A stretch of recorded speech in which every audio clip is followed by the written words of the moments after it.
Добрий день, я Філю Тетяна, наученька 3 класу Рошенської середньої школи Люблінського району. Представляю вашій увазі вірш «Помник». Стоїть обеліск у центрі села, слід напомін, що була війна. Напомін про тих, хто домой не прийшов, а ворога бить молодим пішов.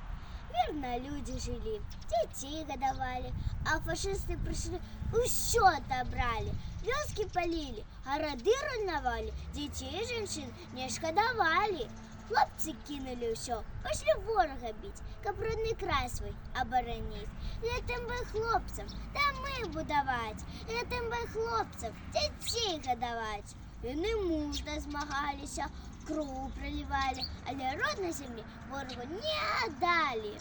За отвагу и мужность героям своим был поставленный помник, як напомин.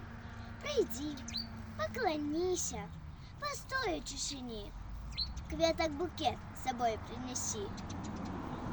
Подяку за то, что в мире живем, ходим в школу и песни пьем. И помни завсёды, военным и тых, кто життя отдал за нас, живых.